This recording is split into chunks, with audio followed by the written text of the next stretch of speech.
우리는 2021년도 우리 남아래 교회 교우들이 우리는 어떤 사람이 되어야 마땅한가 라는 질문을 가지고 시작했습니다.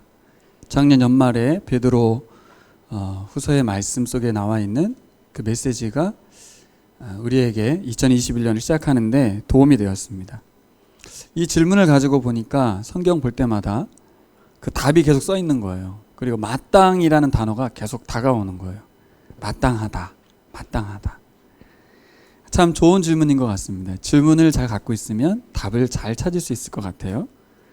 오늘 말씀도 이 질문에 대한 답이 나와 있습니다. 여러분 정말 내가 어떤 사람이 되어야 마땅한지 질문을 갈급한 마음으로 갖고 계시다면 오늘 답변이 아주 행복하게 다가오리라고 믿습니다.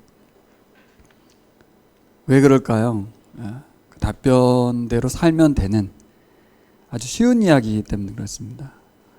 어떻게 살아야 되지? 뭐하고 살아야 되지? 그런데 성경은 아주 심플하고 분명하게 말하고 있었는데 우리가 그동안 그 질문을 갖고 찾지 않았던 것 같아요. 오늘 본문도 마땅히 우리가 어떤 사람이 되어야 하는가에 대한 답이 분명히 나와 있습니다. 말씀대로 우리가 순전한 마음으로 성경이 알려주는 그 사람으로 살아가시기를 예수님의 이름으로 축복합니다. 근데 고민 지점이 하나 생겼습니다. 뭐냐면 성경이 말씀하시는 바 그 마땅한 삶을 우리가 선택할 거냐 아니면 그렇지 않을 거냐라는 이 선택의 지점이 또 남아 있어요. 알면 그대로 살면 좋겠고 그럼 편할 것 같지만 항상 우리는 선택을 합니다. 성경이 말하는 마땅한 바를 살 것인지 아니면 내가 생각하는 삶을 그냥 살아낼 것인지. 그래서 우리의 질문이 하나 더 남았는데 뭐냐면 어떻게 하면 우리가 성경이 말하는 마땅한 바를 지혜롭게 선택할 수 있을까? 어떻게 올바른 선택을 하면서 살아갈 수 있을까? 이것도 우리에게 또 다른 질문이 됩니다. 어떻게 하면 우리가 성경이 원하는 그 마땅한 바를 선택할 수 있게 될까? 어떻게 가능할까요? 사실 불가능합니다. 우리 보라를 다 하신 분들이니까 창세기로 올라가 보면 그 중심에 누가 계셨습니까? 선악과로 하나님이 계셨죠. 왜 거기 계셨어요? 바로 이 질문, 어떻게 하면 우리가 올바른 선택을 하며 살아갈까를 생각해 보면 그 하나의 답밖에 없어요. 하나님이 중심에 계셔야 되거든요. 그분이 왕이 되셔야 하고 그분과 우리와의 관계가 바른 관계 속에 있어야만 하나님의 지혜로 바른 선택을 할 수 있거든요. 주님이 우리 삶의 중앙에 계셔야 돼요. 그래서 선악과를 주셨잖아요. 우리에게도 동일합니다. 우리가 올바른 선택을 하려면 마땅히 주님이 원하는 삶을 살아내려면 가운데 누가 계셔야 돼요? 하나님이 계셔야 합니다. 그래서 하나님께서 우리에게 처음에는 선악과를 주신 것처럼 그 다음에는 예수 그리스도를 주신 것처럼 그 다음에는 우리에게 무엇을 주셨습니까? 말씀을 주셨어요. 말씀. 첫 번째 율법, 하나의 율법, 한 사람, 그죠? 그리고 말씀을 주셨어요. 그래서 세 계명 이야기를 계속 듣고 있는데 사실 세 계명은 딱 하나였어요. 뭐예요? 하나님을 사랑하라는 거예요. 이웃을 사랑하라는 거예요. 하나로 가면 사랑하라는 건데 구약의 창세기 내용하고 똑같아요. 하나님을 사랑한다면 선악과를 먹지 말아라. 하나님을 사랑한다면 예수 그리스도를 신뢰하고 따르라. 하나님을 사랑한다면 말씀 중심으로 살아야 한다라고 말씀하는 거죠. 하나님께서는 우리에게 인간의 언어로 된 하나님의 말씀을 선물로 주셨습니다. 고맙지 않아요? 신이신 하나님이 니들이 알아서 나의 영역까지 연구하고 파악해서 올라와야 한다. 이게 아니라 하나님께서 우리에게 인간의 언어를 사용하셔서 그분이 누구신지, 내가 원하는 삶이 무엇인지 알려주셨습니다. 그래서 말씀은 선물입니다. 여러분들이 말씀을 선물로 받으시기를 축복합니다. 여러분, 개척 나와서 새로운 교회 아이들과 함께 첫 번째로 만들었던 작품이 바로 오늘 본문입니다. 오늘 본문 읽으면서 우리 예은이가 주인공 같은 분이었죠. 사마리아인, 예수님께로 돌아왔던 그 한 사람, 우리 예은이가 생각났고, 그 영상이 계속 떠올랐어요. 상상에 의해서 만들어졌던 옥신각신하는 장면, 뭐라고? 그리고 수아가 가라 막 이렇게 하는 장면, 이런 것들이 아무리 상상해도 정말 쉽지 않았겠다, 그런 생각이 듭니다.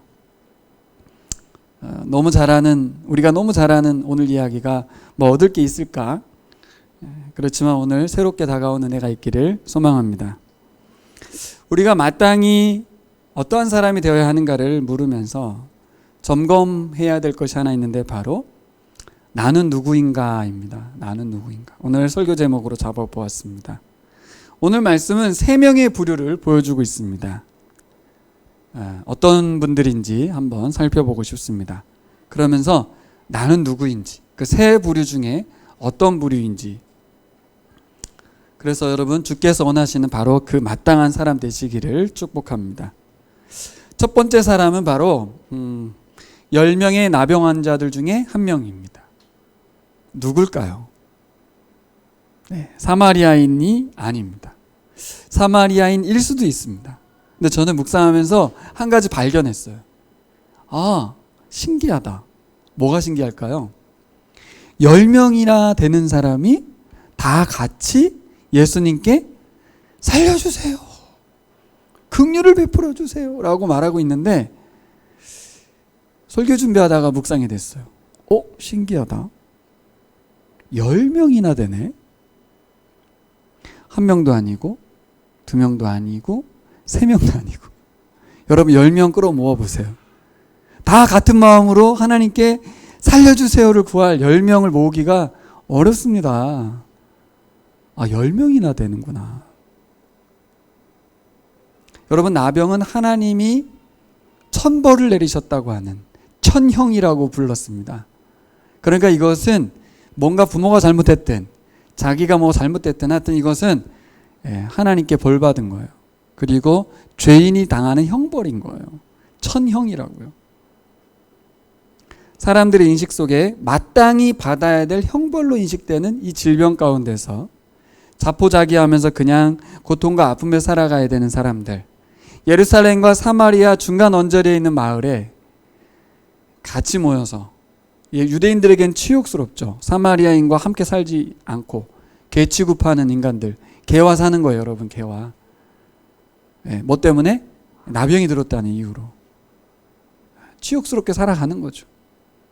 그러면 그 사마리아인은 또 그 가운데서 또 배제되고 혐오, 야, 너는 사마리아인인데 나병까지 걸렸냐? 이러면서 이렇게 구박받고 살았겠죠. 여튼 같이 사는 자체가 인간의 어떤 대접을 받지 못하는 사회와 격리된 채로 살아가야 되는 상황이었습니다. 그런데 예수님이 그 마을에 찾아오셨어요. 소식을 들은 10명, 같은 마음, 같은 생각을 품었어요. 예수가 이 질병의 고통에서 완전 자유케 할 거라는 그런 어떤 믿음을 갖고 구합니다. 긍휼을 베풀어 주소서. 예수님께서 고치시려는 확신을 가지고 찾아왔습니다. 절박함이 묻어나는 믿음이죠. 그 사회에서 격리되고 배제됐던 그 상태에서 구원받고자 하는 절박함이 있어요. 대단한 믿음이죠. 그렇죠? 10명, 한 명 한 명 생각해 보세요. 여기 지금 한 15명 정도 있는데 한 명 한 명 그 믿음이 다 똑같을 수 없거든요. 근데 모두가 다 주님께 나왔다는 거예요. 근데 그 믿음이 더 놀라운 게 다음 장면에 나와요. 예수님 뭐라고 하셨죠? 가서 제사장에게 네 몸들을 보여라. 이들은요, 주님 앞에 온 것도 아니에요. 부정한 사람들인 걸 자신들이 알기 때문에 멀찌감치서 예수님께 소리 질렀던 거예요. 그렇죠? 자기가 알아요. 이 병이 뭔지. 천벌인 것도 알고 정상인에게 가까이 가면 안 되는 것도 알고 예수께 해를 입히면 안 되기 때문에 멀찌감치서 10명이 소리 질러가면서 예수 선생님, 우리를 불쌍히 여겨주십시오. 나를 불쌍히 여겨주십시오. 근데 예수님의 말씀은 뭐냐면 제사장에게 가서 보이라는 거예요. 어떤 치유의 선포도 하지 않았고 가까이 오셔가지고 만져주지도 않았어요. 나병을 만져준 사건이 앞에 나오잖아요. 얼마든지 만져줄 수 있었고 얼마든지 네 병이 나았다 이렇게 말해줄 수 있는데 뭐라고 명령했냐면 제사장에 가서 내 몸을 보이라. 그런데 놀랍게도요 10명 중 이탈자가 없어요. 모든 사람이 다 10명 모두가 다 제사장에게 가는 거예요. 물론 그중 누군가가 설득을 했겠죠. 야 가자. 다 같은 마음이 아니었을 겁니다. 저는 첫 번째 부류의 사람은 어떤 사람이냐면 어떤 공동체도 누군가는 그 믿음을 결단하고 주도하는 사람이 있겠다 싶어요. 10명 중 누군가는 예수께 가자. 야 가자. 야 미쳐의 본전 아니냐? 가서 외치자. 살려달라고 하자. 그래서 정말? 야 진짜? 그래서 찾아왔단 말이에요. 그래서 소리도 한번 질러봤어요. 근데 예수님이 하는 말은 뭐예요? 가서 제사장에게 보이라는 거예요. 1차 장벽이 왔어요. 10명 모두가 제사장에게 갈 수 있을까요? 대단한 믿음이에요. 여러분 이게 쉽지 않습니다. 그 중에 누군가는 에이 이게 뭐야 그러면서 갈 수 있는데 제가 보기엔 그 중에 누군가가 믿음의 사람이 있었다고 봐요. 그 누군가가 그들을 설득하는 거예요. 여기까지 왔는데 그냥 갈 수 없다. 가보자. 무슨 소리야 지금 뭐 고쳐주지도 않은데 괜히 갔다가 이런 논란이 없었을까요?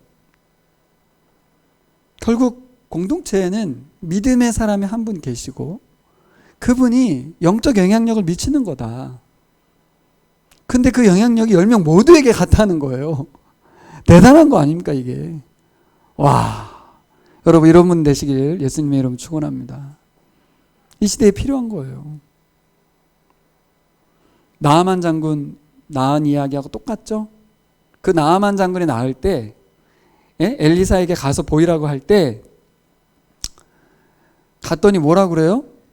요단강물에 가가지고 7번 몸을 씻으라는 거 아니에요? 헐, 이게 지금 내가 누군 줄 알고 시리아의 군대 장관이었어요. 자기는 장군이었다고요. 근데 그 여종의 말을 듣고 믿음의 결단을 하고 왔는데 뭐라 그래요? 만나주지도 않고 종을 시켜가지고 말로 뭐라고 했어요? 요단강물에 가서 7번 씻으라고. 어떻게 하면 되나요? 가서 이렇게 막 7번 이렇게 앉았다 일어났다 하면 되나요? 7번 씻으라는 게 어떻게 하라는 거예요? 다 씻고 나와서 또 들어가고 한 번 씻으면 되고 2번 씻으면 되죠. 어떻게 7번을 씻냐고요. 이거는 강력한 명령이죠. 너의 모든 자존심을 다 버리고 그 선지자의 말을 무조건 순종하고 따라야 한다. 7번 씻으라는 거예요. 그래서 열받아서 갔죠. 예이 안 한다. 그때 나선 사람이 바로 그 신하들이었어요. 장군님 뭔들 못하겠습니까? 하시죠. 이게요 어렵습니다. 왜냐하면 7번 했다가 안 나오면 어떻게 안 나면 장군한테 그런 말 할 수 있어요 여러분? 죽으려고? 누군가는 믿음에 도전을 주는 분이 계시다고요 보니까. 꼭 한 사람만 하는 건 아니에요. 누군가가 그 역할을 하고 누군가가 그 역할을 해서 공동체 안에서 계속해서 믿음의 결단과 순종으로 나아갈 수 있도록 누군가 그 역할을 하더라고요. 근데 10명이 모두 반응하고 예수님 손대지도 않았고 말씀만 했는데도 불구하고 제사장에게 왜 가는 거예요? 모든 질병이 치료되는지 확인받으러 가는 거거든요. 아직 전혀 낫지도 않았는데 제사장에게 가서 보이라. 아니 언제 낫는데 언제 막 불만도 많이 나올 수 있는 상황에서 아무도 말하지 않았어요. 나아만은 장군이니까 말이나 했지. 아이씨 안 해. 이렇게. 근데 문둥병자들은 아무 말도 안 했어요. 여러분 대단한 믿음이에요. 불평도 없고 원망도 없고 이게 뭐냐고 따진 사람도 없고 10명 모두가 그 길을 갔어요. 저는 감사하러 찾아온 한 사람에 대한 것을 묵상하기 전에 먼저 이걸 묵상해 보니까 우리가 감사하러 오지 않은 9명의 사람들을 너무 쉽게 판단하면 안 되겠다 싶더라고요. 우리보다 훨씬 뛰어난 믿음을 갖고 있어요. 대단한 사람들이에요. 그래서 첫 번째 부류의 사람은 어쨌든 공동체 가운데에서 믿음의 도전을 주는 누군가가 있다는 거죠. 그게 꼭 특정인은 아니고요. 각각의 충만할 때마다 한번 해보자. 함께 걸어가 보자. 믿음으로 순종해 보자. 근데 그게 그냥 권유형으로가 아니라 이렇게 확신 가운데 사는 누군가가 있죠. 이렇게 하면 반드시 변화돼. 한번 해봐. 된다니까? 좀 다르지 않습니까? 같이 해보자라는 설득이 아니라 가자. 가면 낫는다. 근데 와서 장벽이 생겼어요. 그것도 넘어서는 거죠. 한번 해보자. 가보자. 가는 도중에 나았습니다. 그래서 우리가 여러분 믿음의 길을 걸어간다는 것은 단순히 계산할 수 없는 부분이고요. 지난주에 계산을 해보라고 그랬는데 예수님을 늘 상수로 놓으면 계산된 행동을 낳아요. 계산이 뭐예요? 믿음의 걸음은 손해가 없다는 거예요. 그리고 여러분 중에 누군가가 믿음의 사람으로서 권면하시고 공동체를 끌고 가는 그런 분 되시기를 예수님의 이름으로 축원합니다. 두 번째도 10명 중에 또 다른 한 명입니다. 이분은 사마리아인이죠. 우리가 잘 알고 있는 그분입니다. 그래서 제가 앞에 왜 그분이 꼭 사마리아인이 아닐 수도 있다고 보냐면 그렇죠. 꼭 사마리아인이라는 건 보장이 없어요. 하지만 누군가는 나서서 그 10명, 나머지 9명을 끌고 믿음의 길을 걸었을 거예요. 그죠? 분명합니다. 모두가 다 똑같진 않거든요. 우리 교인들도 다 다른 것처럼. 근데 두 번째는 성경이 언급하고 있는 중요한 사람, 그 사마리아 사람입니다. 10명 모두가 치유함을 받고 큰 은혜를 받았습니다. 하지만 예수님께로 돌아와서 엎드린 사람은 단 한 사람이었어요. 사마리아 사람은 주저하지 않고 큰 소리로 하나님을 찬양했다고 그랬습니다. 천형으로 여겨졌던 질병이 나았으니까 하나님을 찬양하는 것이 마땅하죠. 하나님이 용서한 거니까요. 그렇죠? 그런데 나머지 9은 돌아만 오지 않은 게 아니라 하나님께 감사한다는 찬양했다는 소리가 나오지 않습니다. 그 전에는 소리를 높였어요. 살려주세요.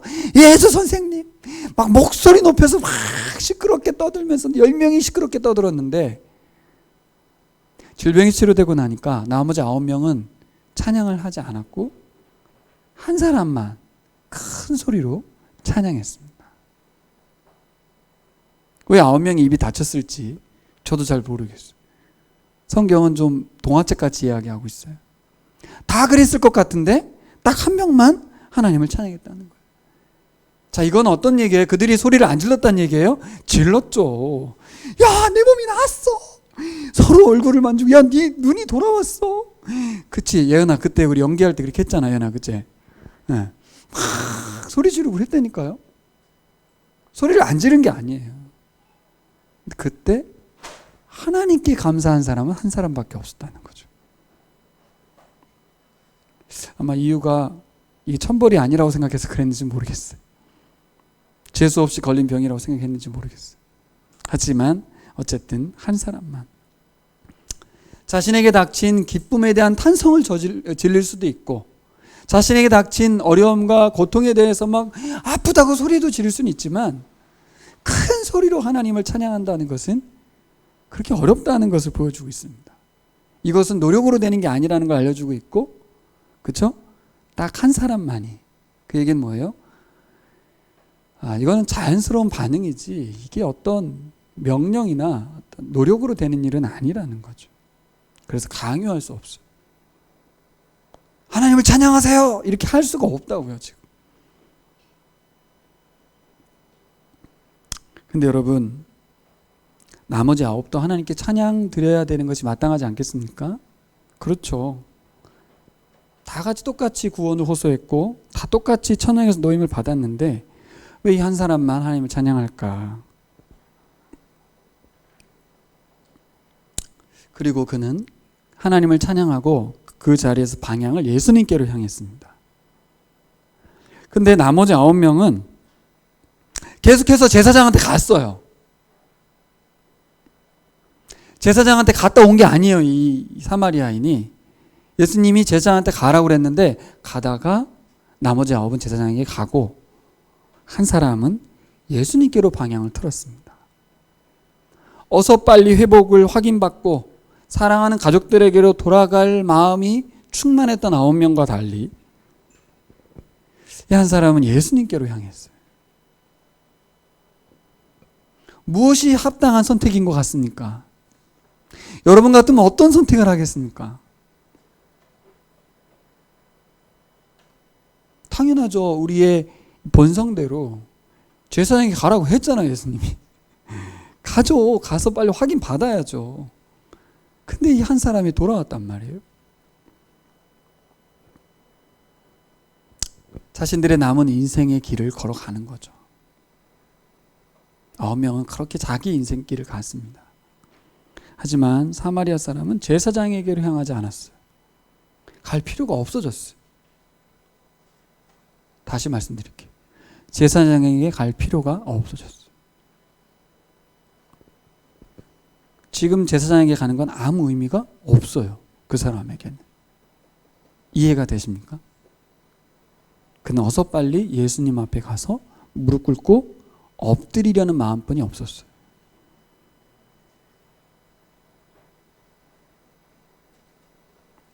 자신의 남은 인생이 오직 예수님으로만 의미를 줄 수 있기 때문인 걸 알았던 거죠.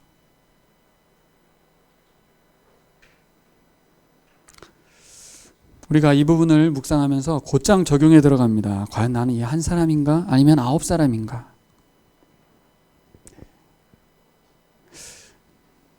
그런데 적용 들어가기 전에 묵상이 남아 있어요.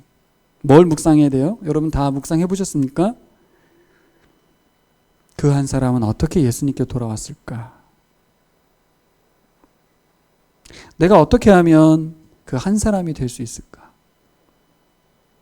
이 묵상이 필요하죠. 내가 누군가를 규정하기 전에 우리는 모두 알고 있습니다. 그래서 두 번째 부류의 사람, 하나님을 찬양하고 자신의 인생길이 아닌 예수께로 향한 이 한 사람의 인생, 여러분 되셨으면 좋겠습니다. 세 번째 부류의 사람이 등장하는데요. 여긴 등장하지 않지만 등장하는 누굴까요? 제자들입니다. 제자들. 이야기 속에 전혀 등장하지 않는 제자들을 묵상해 보았습니다. 어찌 보면 우리가 이야기에 함몰돼서 내가 한 사람인가 9사람인가를 따지고 있을 때 사실 이 이야기를 한 이유가 주님께서 이 이야기를 한 이유가 제자들과 우리들을 향해서 한 말씀이라는 걸 우리가 기억해야 합니다. 아, 그분들 참 대단하다. 믿음 좋네. 어떻게 저렇게 믿음으로 반응했을까? 아, 사마리아인 대단하다. 아, 진정한 감사의 모델이 맞다. 이렇게 동화책 읽듯이 구경하게 되는 우리, 그 제3자가 되는. 그리고 나는 그 한 사람일까 9사람일까 정도 생각하고 그냥 나는 한 사람이 되고 싶다. 나는 9사람인 것 같다. 그러고 돌아서는 우리를 향해서 주님이 물어보시는 거죠. 뭐라고 말씀하셨어요? 10사람이 깨끗해지지 않았느냐? 그런데 9사람은 어디 있느냐? 하나님께 영광을 돌리러 되돌아온 사람은 이 이방 사람 한 명밖에 없느냐? 라고 물으셨어요. 누구한테 물은 거예요, 지금? 그 사람한테 물었어요? 아니잖아요. 잘 보면 질문이 누구에게 향하고 있는 거예요? 우리에게 향하고 있죠. 제자들에게 향하고 있잖아요. 그 10사람에게 질문이 가고 있지 않아요. 9사람 다 어디 갔느냐? 하나님께 영광 돌리러 온 사람이 한 사람밖에 없냐? 누구에게 묻고 있냐는 거죠. 예수님은 분명히 하십니다, 여러분. 10명 모두가 구원을 호소했었다는 거죠. 그리고 10명 모두가 믿음의 걸음을 걸었습니다. 그래서 10명 모두가 하나님의 구원을 보았습니다. 그러니 10명 모두가 하나님을 찬양하고 내게 돌아와 엎드려야 한다고 말씀하고 계십니다.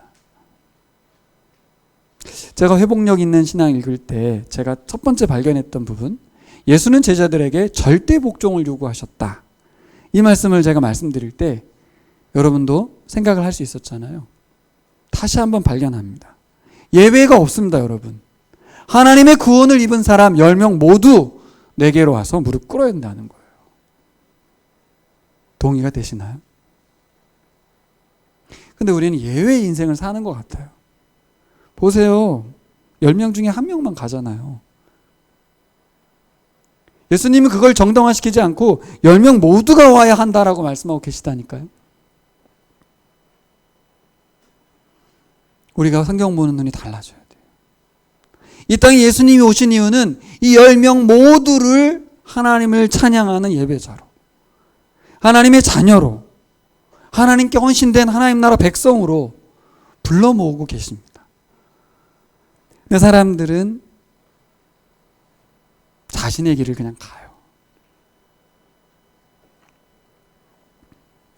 그래서 오늘 보면은 감사에 대한 이야기인 것 같아요. 근데 여러분 잘 생각해 보세요. 감사 이야기만이 아니에요. 왜냐하면 10명이 제사장한테 갔다 다시 돌아왔어요. 감사합니다 라고 인사하라는 거예요, 지금 예수님이. Thank you. 이 말 듣고 싶어서 지금 거칠게 이거 하는 거예요, 예수님이? 아니잖아요. 오늘 본문은 감사 본문으로만 격화시킬 수 없는 본문이에요. 우리가 그렇게 사는 것 같아요. 주님께 감사할 만큼 내가 다 했다는 거죠. 내 인생 30년을 주님께 바쳤으니 이제 내 인생 살아야 되겠다. 그럴 수 있는 거예요, 우리가. 여러분, 사마리아인이 와서 감사했다, 엎드렸다란 말을 잘 생각해 보셔야 돼요. 어떤 부류가 되길 바라시는 거예요? 이 두 번째 제가 언급했던 사마리아인이 되어야 된다는 거 아니겠어요? 그렇죠? 메시지는 분명한데 왜 우리는 그 사마리아인이 되지 못하고 9명의 사람처럼 살아가게 되냐는 거죠. 그럼 문제 키를 풀어야겠죠. 도대체 이 사마리아인은 어떤 사람이길래 제사장한테 안 가고 예수님께 돌아와 엎드렸을까? 그 핵심이 뭘 거냐는 거죠. 예수님은 이런 표현을 했어요. 10사람이 마땅히 와서 엎드렸어야 한다. 여러분 받아들이실 수 있겠습니까? 나에게도 하신 말씀이에요. 모두에게 하신 말씀이에요. 10명 모두. 이 말은 무슨 말이에요? 내가 십자가에 죽고 부활하여 새 생명의 은혜를 입힌 이 땅에 있는 모든 인생은 나에게 와서 엎드려야 한다는 거예요. 예외가 없다는 거죠. 마땅하다는 거예요. 그런데 왜 우리는 한 명이 되지 못할까? 이 한 명은 도대체 어떻게 가능했을까? 첫째, 예수님이 누구신지에 대해서 둔감해버린. 둘째, 내가 누구인지 나의 처지와 상태를 망각해버린. 그 문제가 우리가 생각해야 될 부분입니다. 오늘 말씀은 1절이 굉장한 키포인트를 보여주는데요. 1절 보실까요?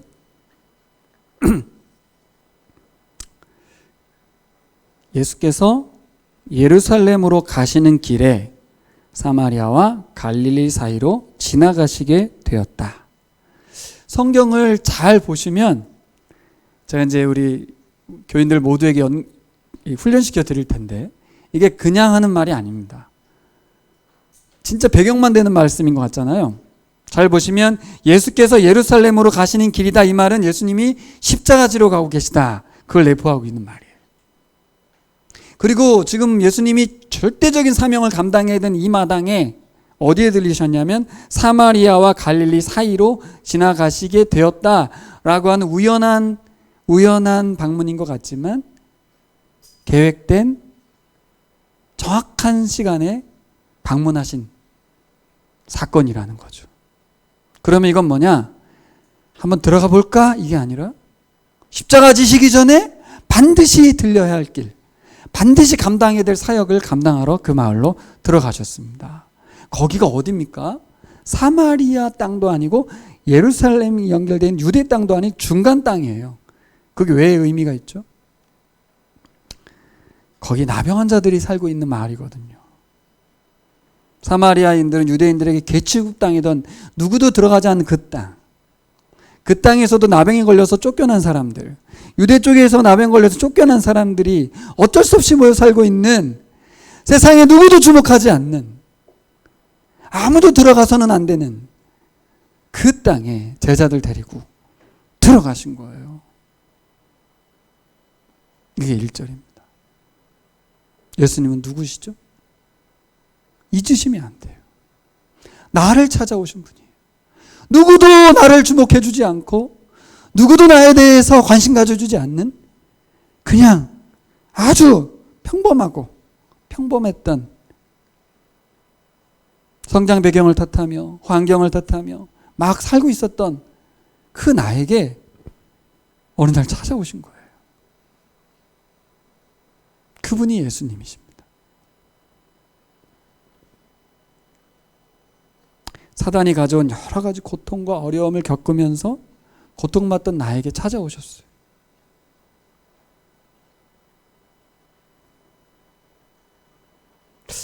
저에게 사단이 가져온 고통은 뭘까? 제가 잘 알고 있습니다. 저는 스스로. 제가 20살 때까지는 저 자신에 대한 하나도 긍정적인 마음이 없었어요. 하나도 없었어요.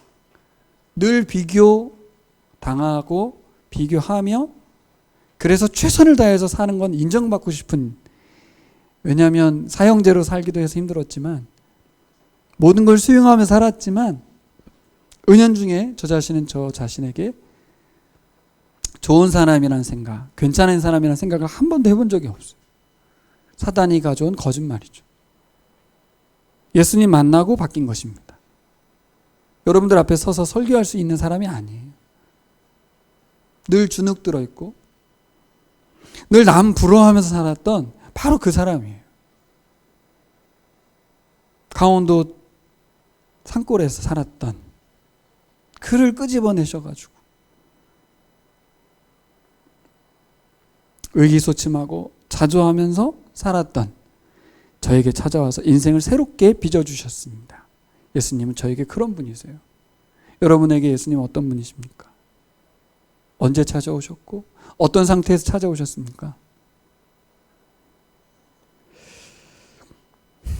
여러분, 주님은 이미 2000년 전에 인류의 모든 죄를 해결하시고 인생을 새롭게 만들어주신 줄 믿습니다. 사람들이 그걸 모를 뿐이에요. 여러분, 예수님은 사마리아인한테만 찾아온 게 아니고 그 나머지 9명 모두에게도 찾아오셨습니다. 근데 예수님을 몰라본 거예요. 예수님은 하나님이십니다. 하늘 보좌를 버리시고 나를 찾아와 주신 하나님이세요. 사마리아인은 그분을 만났기 때문에, 그분의 정체를 알았기 때문에 다 필요 없는 거예요. 지금 하나님께 가서 무릎을 꿇어야죠. 예수님도 뭐라고 말해요? 자신 앞에 와서 무릎을 꿇었을 때 하나님께 영광을 돌리러 온 사람이 없다는 거죠. 하나님께 영광을 안 돌렸을까요? 돌렸죠. 구체적으로 예수 그리스도 앞에 무릎 꿇지 않는 사람은 하나님께 영광 돌렸다는 말은 뻥이라는 거죠. 그냥 감사로 끝날 일이 아니라는 거죠. 예수 앞에 무릎을 꿇는 것으로서 진정한 하나님 앞에 무릎 꿇는 것을 표현하는 거라고 말하고 있습니다. 주님은 일부러 그날 죽기 전에, 바로 며칠 전에 그 나병 환자촌을 찾으셨습니다. 주님 죽기 전에 메시지를 던지고 싶으셨던 거죠. 내가 이 땅에 온 이유는 이런 사람들을 하나님의 자녀로 모두 불러 세우고 싶어서 왔다. 그런데 딱 한 명만 돌아왔습니다. 똑같이 대해주시고 똑같이 다 은혜를 베풀었는데 딱 한 명만 돌아왔습니다. 누구만 돌아와요? 의지의 영역이 아니에요. 결단의 영역이 아니고요. 예수 그리스도를 만난 사람만 참 자유와 평안을 누리는 거예요. 감사하지 않아서 열받았다는 얘기가 아닙니다. 찬양하지 않으니 인간이 되먹지 않았다, 이런 얘기를 하는 게 아니에요. 오직 한 사람만이 하나님의 자녀로 돌아왔다는 거예요. 동전의 양면처럼 두 번째는 뭐예요? 뭘 잊어먹는 거예요, 우리가? 내가 누군지. 예수님이 누구신지 정확하게 안다면 난 어떤 사람이에요? 하나님이 나를 찾아와 주신, 정말 예수님께서 나에게 찾아와 주지 않았다면 지금의 나는 없는, 사도 바울의 고백처럼 나의 나 된 건 오로지 주님의 은혜인, 나의 공로로 된 게 하나도 없는 바로 그 사람입니다. 우리 수아가 태어난 것도, 수빈이가 함께 지금 같이 살고 있는 것도, 우리 아내와 함께 개척해서 교회를 섬기고 있는 것도,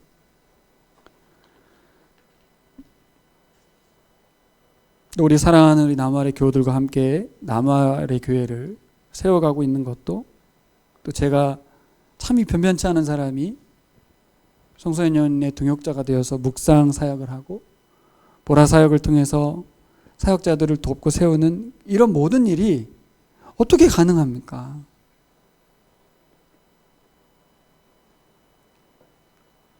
어떤 은혜를 받으셨습니까, 여러분? 코로나 백신이 개발돼도 감사와 찬양이 잘 안 나오는 우리의 모습을 생각해 봐야 돼. 그때는 절박하게 기도문도 계속 썼었어요, 우리가. 하지만 일상에 살아가면서 하나님께 집중이 잘 안 되는 거예요. 나 집중.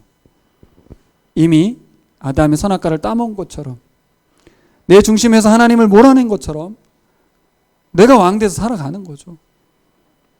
그러니 감사도 없고 찬양도 없고 내가 어떤 존재인지도 잊어버렸고, 하나님과 사랑했던, 아담과 하나님이 그렇게 친밀했던 그 놀라운 사랑의 관계를 다 잊어버리고, 하나님이 절대 범접할 수 없는 엄청난 분이라는 걸 잊어먹고 하나님을 끄집어내리고 인생에서 몰아내고 그렇게 살아가는 죄인입니다. 죄인이에요. 두말할 필요 없어요.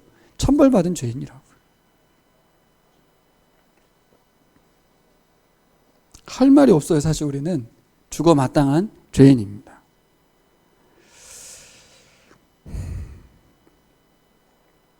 사마리아인은 질병의 치료가 중요하기는 합니다만 보다 근본적으로 하나님을 만나고 나서, 예수 그리스도를 만나고 나서 인생이 바뀌었습니다. 바뀌긴 뭘 바뀌어요. 사마리아인으로 계속 살아가는 건데 앞으로도. 그는 피가 더러운 짐승 같은 사마리아인이에요. 여러분 앞으로 그렇게 살아갈 것인지, 아니면 사마리아인이지 여전히 나는, 하지만 하나님 앞에 엎드린 구원받은 한 사람으로 살아갈 것인지, 이게 이제 바른 선택의 모습입니다. 지속해서 나를 찌질하다고 생각하며 변변치 않은 인간이라고 생각하며 살아갈 것인지, 아니면 주께서 새롭게 빚어낸 사람으로 살아갈 것인지, 이걸 이제 선택하시는 거예요. 주님은 어떻게 하래요? 9명 모두 이 사람처럼 새로운 인생을 살아야 된다는 거예요.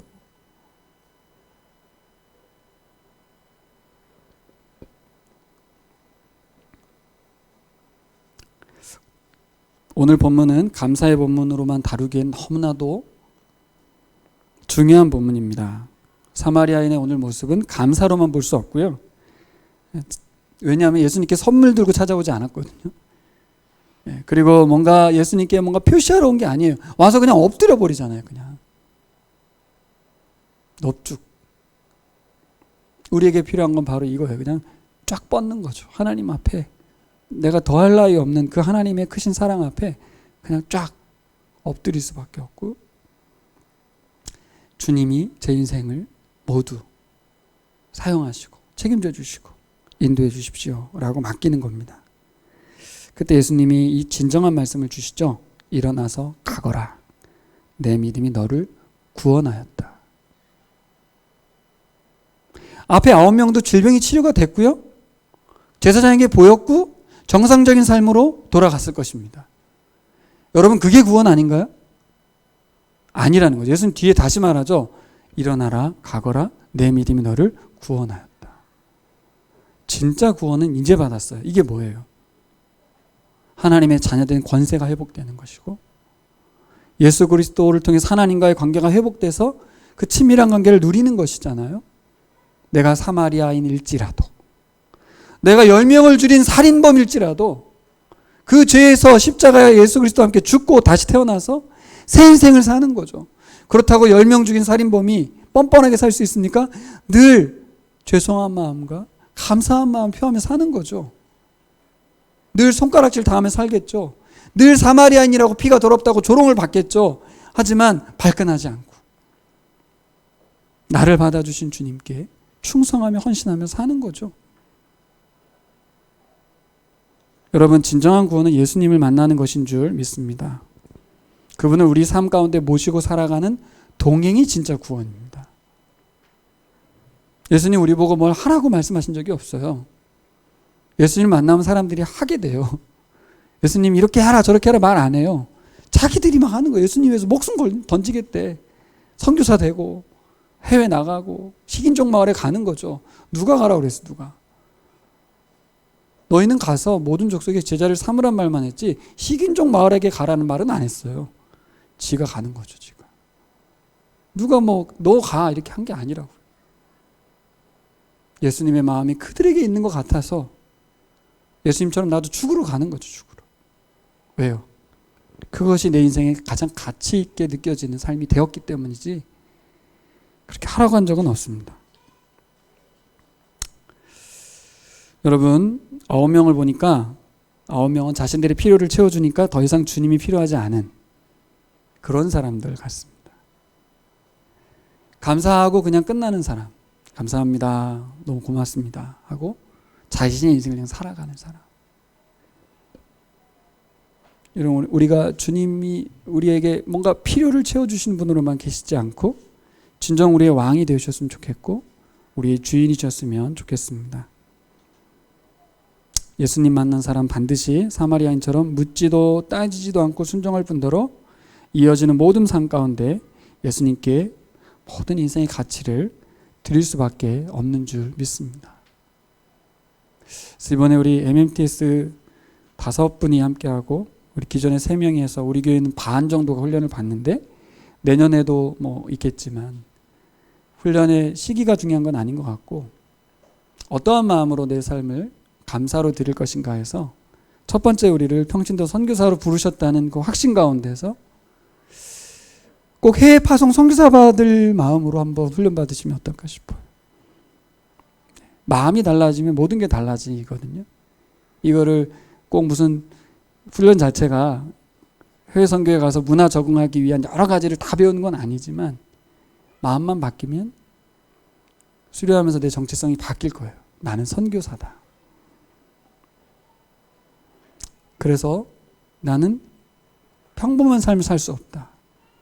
주님과 함께 해야 되고 주님이 시키신 일을 해야 한다. 이런 마음으로 살아갈 수 있을 것 같습니다. 이 땅에 주님이 오신 목적인 줄 믿습니다. 우리 함께 같이 일어나서 기도하겠습니다. 우리 3가지 기도하겠습니다. 첫째, 저를 찾아와 주신 주님께 감사합시다.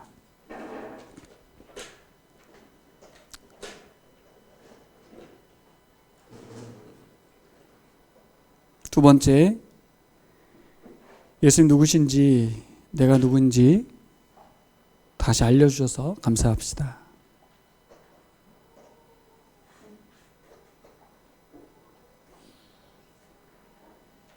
그리고 세 번째, 예수님이 원하시는 마땅한 예배자로 살아가게 해달라고 그렇게 기도했으면 좋겠습니다. 3가지 기도하겠습니다.